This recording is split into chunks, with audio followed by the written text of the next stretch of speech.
Well, here you are, thoughts from the office. Redneck's Pride Outdoors. Just had a really good weekend at the convention in the Pines. Saw a lot of good old friends that I haven't seen in a year. Saw a lot of old customers, which are now friends. And got to meet a bunch of folks that never met before. But like every convention and every show, the horror stories come out. And I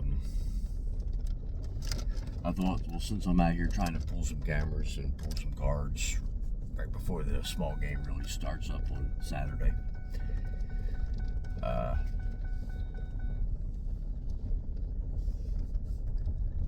as I'm checking the spots, I'm seeing scrapes that was really active up until about a week ago, and now they're not active at all. But then I go down, to a spot, and that scrape is just flat out working, and my mind goes to, we as hunters, we just assume things, we just look at things, we just do things because that's what we feel, that's what we believe, that's what we want to. I guess I better put my seatbelt on, keep this thing in this stuff. I'm in the woods, so it don't matter. But anyway, my mind went to scent usage for deer hunting, and the same. And I talked to folks and said the same basic principles are there for deer we're trapping. It's the same principles.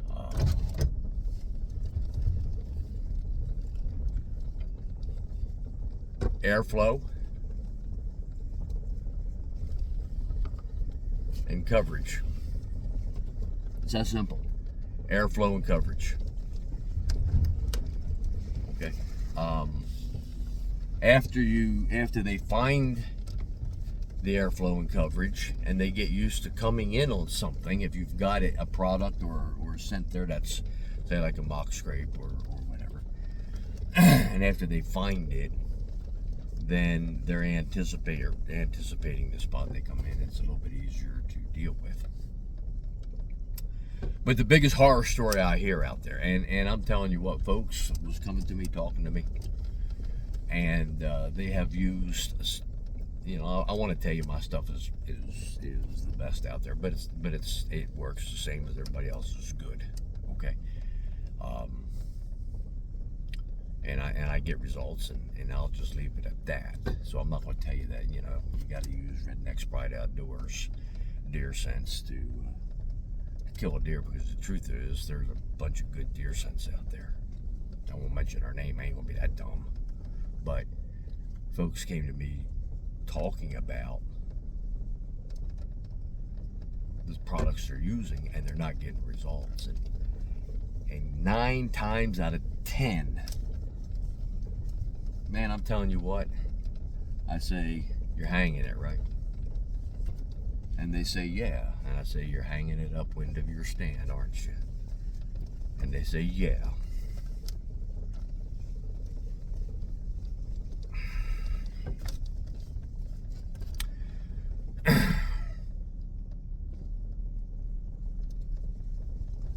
I can't say what I'm thinking right this second.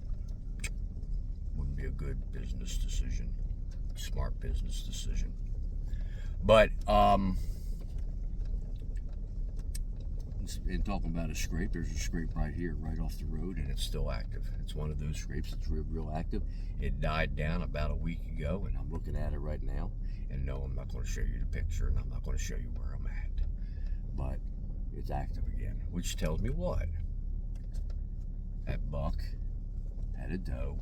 He took care of her, and now he's back on that scrape with the invitation card, and he's waiting for the next one.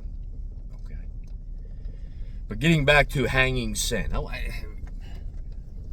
the first thing folks have got to realize is hanging scent is for positioning your deer, not pull deer. And what do I mean by that? Well, it's simple. You're in a good spot and you want to have a deer in a certain spot to be able to shoot them. That's what it's for. Okay? It is not to pull deer 100, 200, 300, 400 yards out. It ain't gonna. Don't try to make it do it. It ain't going to do that. It's not. It's not.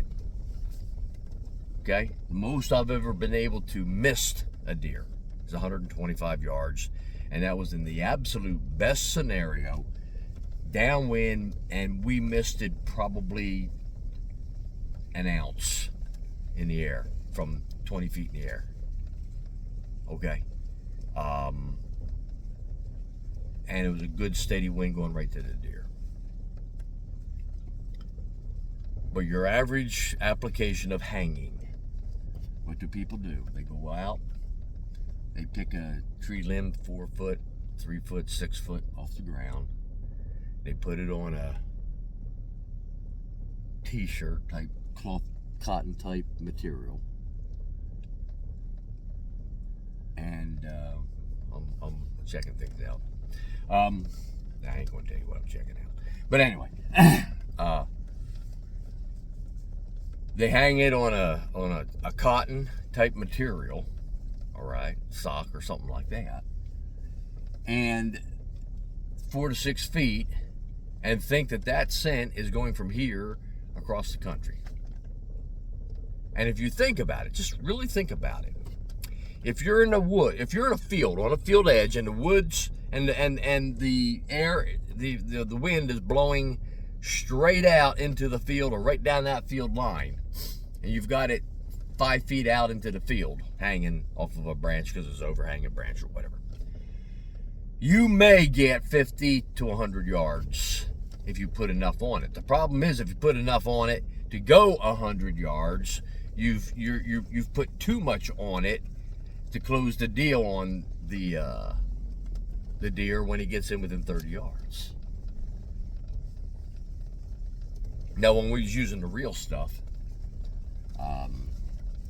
I saw so many times where you guys were just using too much, and the deer would hold up at 30 yards and just stand there and stare at the spot, and they're saying, "What's going on?" And I'm saying, they're looking for a deer, man. I mean, you've got, when we had the real stuff, you're like blowing their nostrils out, man. Think about it. You're blowing their nostrils out. So they're standing there waiting for movement. That's where I came up with telling people, when you do use a drag, or not a drag, a hanger, use something white and use it, like that. I prefer for myself, I'm going to use leather with a little bit of whiteness on it. Okay, I might put a cotton rag on that leather pad, but the leather pad is what I'm using to hold my scent. You can also use those white felts. Felt holds over pretty good. What happens with cotton is this: cotton dries out. Okay, cotton dries out fast, so you're not getting the application that you want to last long, especially if you're sitting there 3-4 hours in the stand. This is just generals. I'm not talking absolutes. Okay, there's going to be guys saying, "Well, I did this and I did that." Yeah, I did too. Right. But the generals, we're just talking about the normal, everyday, working stiff. The guy ain't got time to go out and scout 10 hours a week and do everything he's got to do to kill a deer. All right. Well, that sun was just right there, wasn't it? I'm sorry about that. Anyway, I want you to think about that hanger. What are you getting as far as the scent, if you will, on hanging? This is why I call it a positioning scent. All right. Most you're going to get is from 4 feet to 7 feet in the air. Most you're probably average going to get in a field 50 yards, maybe. You might get 100 yards, but most of the time you're going to get 50 yards, because the scent comes out and it drops down and it rolls on the ground. All right, that's in a field. That's in a field, and that sun's white, man. turn around, I'm coming back, and sorry about that. But it's real deal, one take. This is what you get when you get a Redneck's Pride stuff. Anyway.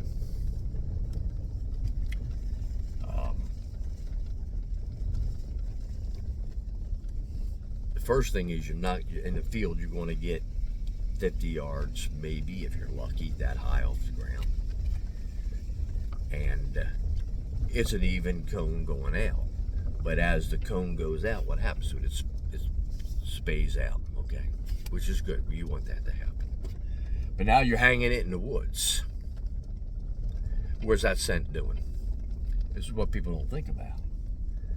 When you sit along the stream and you watch the current go down the stream or the creek, and you watch it, and it's all flowing from left to right, and it's all going straight until what? There's a rock in there, or a log in there, or there's something, some obstacle, something. And then what's the water do? It goes out. Sometimes it creates an eddy. You know, it gives that circle eddy. Sometimes it goes straight. Sometimes you get a bell like this. Well, that's what's happening in the woods. When you hang that, and that wind is blowing through the woods, it's taking that scent to the next tree, which is sometimes 5 feet, 6 feet, 7 feet, and then it's splitting that cone. And when it's splitting that cone, it's making that smell go even more erratic. And then hits this tree, hits that tree there, and hits that tree there, and hits that tree there.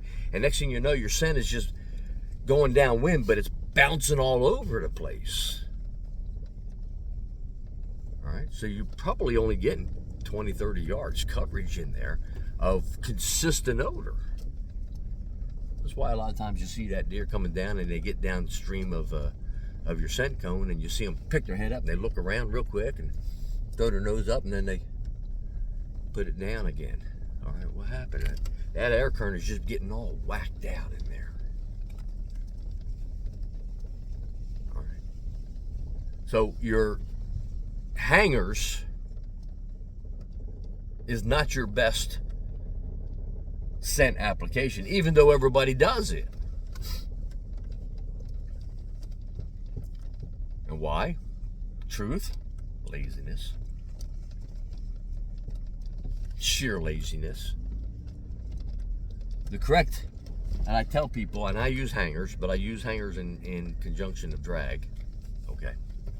But when you use a hanger, I tell the proper way to use a hanger is you go upwind of your stand, and at whatever range, if I'm using a rifle or a slug gun, I'll be 50 to 75 yards upwind. But I'm not going to be directly 12 o'clock upwind. So we're looking at a clock. I'm sitting on the house. I'm sitting in the middle of the clock. 12 o'clock is straight upwind blowing in my face. 6 o'clock is straight downwind blowing past me. Okay.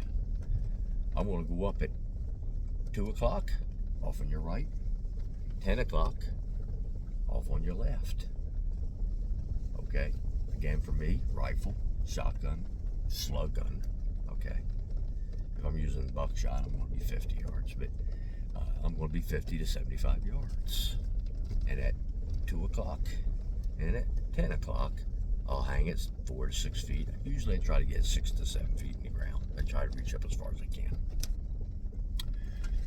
By doing that, what that's actually doing is it's pulling that odor out on my flanks. It's picking up the deer that's on my flank. So if it does reach 100 yards and a deer picks it up and he's coming in, he's still out on that flank or this flank. All right. He's not going to get into my cone, my scent cone, because hopefully he's going to pick up the cone on the left or the left and the right, okay? Left, right, whatever it is. You know, my left, your right, it don't matter. So, hanging it, everybody does it, but when I say to folks, well, are the deer normally within 30 to 50 yards of you anyway? And they say, no. So, if you're not routinely seeing deer within that 30 to 50 yard circle around you, then what are you actually doing with your scent? The average person looks at me and it kind of gives me that cross-eyed look, like, whatever. And I say, you're wasting it because it's not doing nothing for you. You see, unless that deer is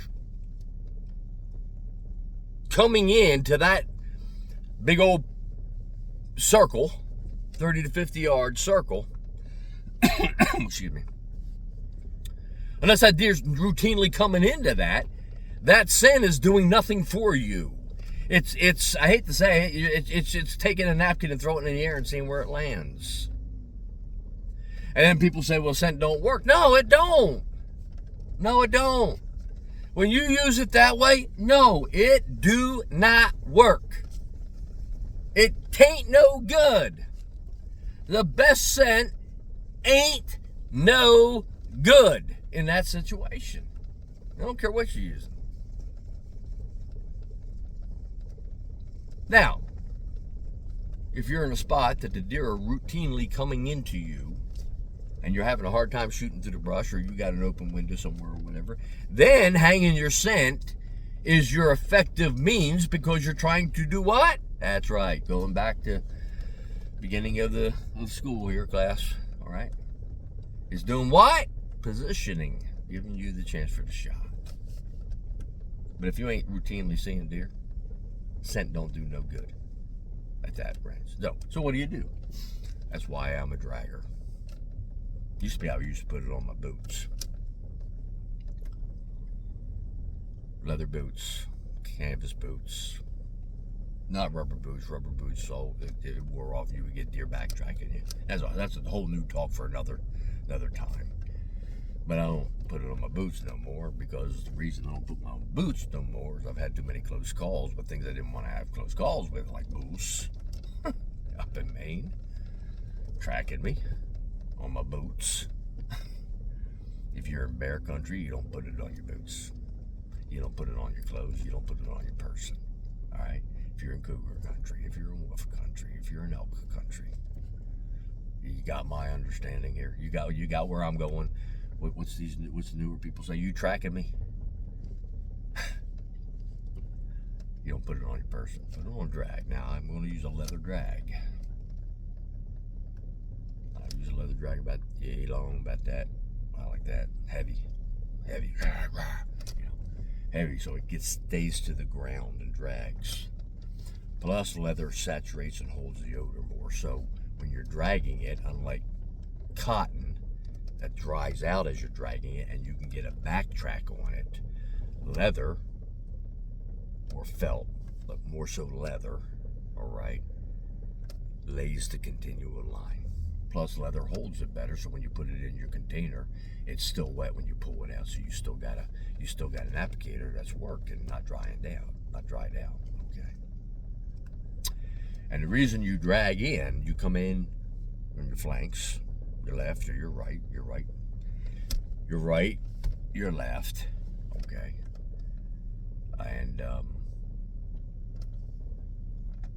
you drag in your bow hunter. For me, I'm 15 yards out. I come in on that side. I stay out of my 5 to 7 o'clock. Remember the clock we was talking about? 5, 6, 7. That is your no zone. You don't want deer in your no zone down there. 5, 6, 7 o'clock. So I try to come in on my 4 o'clock back here, all right, or my 8 o'clock back here, and I'm going to drag it. And I'm going to, depending if I'm rifle hunting, shotgun hunting, slug hunting, or bow hunting, that's going to tell me the yardage I want. If I'm rifle or slug hunting, I want that sucker out there. I really want him out there 40, 50 yards. Okay, why? He ain't going to get me at that point. He's not going to bust on me. I can do a whole bunch more moving. All right. Bow hunting, you want him in 15 yards. I'm old school. I don't shoot past 20, even with the newfangled dangled stuff. Even with my crossbow, it's 20 yards. I don't shoot no 30, 40, 50 yards. I ain't doing it. All right. Messed up a couple times shooting them long. Whew. All right, don't do it no more. But by just using the excuse or just using bow hunting as an example, staying 15 yards out, and I'm coming in on my 4 o'clock or my 8 o'clock, it don't matter, whatever. I'm dragging my scent on my leather drag, but I've been dragging it since I came into the woods. So any deer that crosses my trail 200 yards back, 300 yards back, whatever, picks up that scent, it may trail that scent. And our farthest documented trail across an open field now was 300 yards. We actually watched that, documented that trail, 300 yards. That was my TC plus. I don't know that you're going to get a 300-yard trail with my TC4 DUF, but we know we're going to get 60, 70, 80 yards, 100 yards, okay, on the trail if there's interest in it. So you're dragging it in on your flanks, left or right, 4 or 8, it don't matter. And you're going to come out, and then you're going to drag right on down. And then when you get to that 2 o'clock, 10 o'clock, put your hanger out 4 to 6 feet. I prefer to have something white on that leather stick. You know why? When he smells it, the buck looks up, the deer looks up, they see something there. Okay.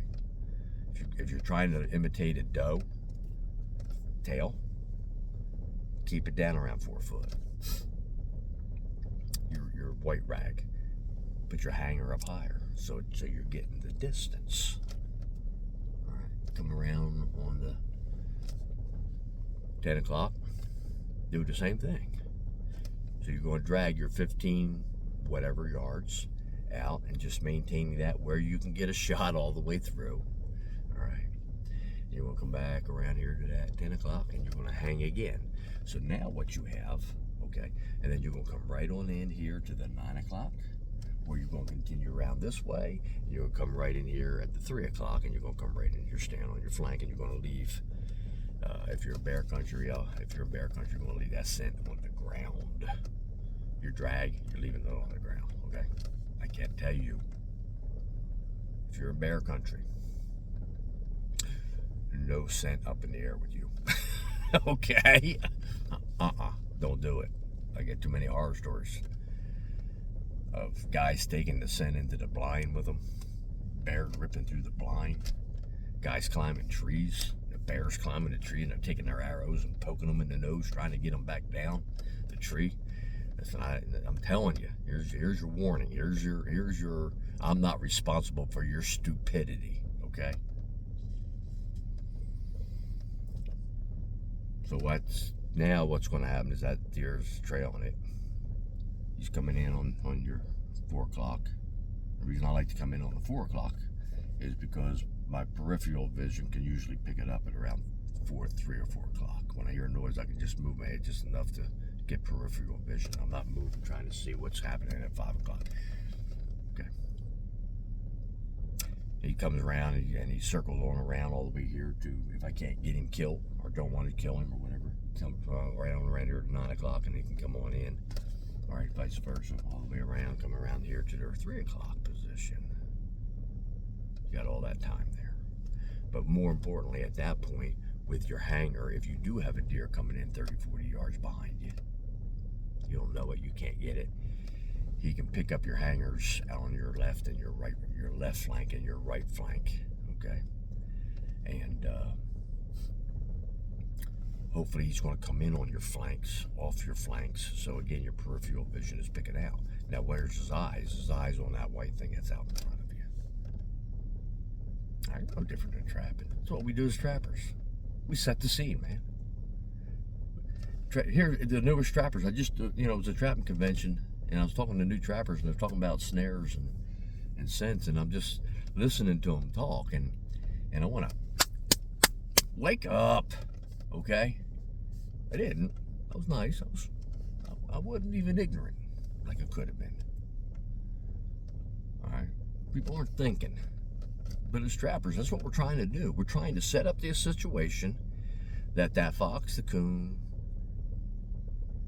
coyote, bobcat, hippopotamus, aardvark, whatever, is getting downwind of the set and going to either move through the set, through the snare, cable straight, across into the to go to the scent, or they'll go into, usually they go into the thick stuff first, and then they take the easiest trail back out. But they find it downwind. Okay, they find it downwind. Every animal finds things downwind. When you're calling, they go downwind to get a whiff. This right here is not used for us too much. This right here is used a whole bunch by the critter. Man, I must be at 30 minutes into this talk here. I don't know what I am. If I'm not, I'm amazed. So it's just a quick thought process. Most of you are going to say, this is boring. I'm not going to listen to you. You get in 5 minutes into it. That's fine. That's fine. I'm just an old redneck. With 55 years in the woods of screwing up. Okay. That's how you learn. That's how you learn. So, maybe this talk helped you out a little bit. Maybe it didn't. Maybe you don't want to use sense. Maybe you do want to use sense. I don't know. That's fine with you. All right. But just a little bit of talk there for you. True fashion, I'm going to leave it here, and I will see you next time. Redneck's Pride Outdoors, thoughts from the office.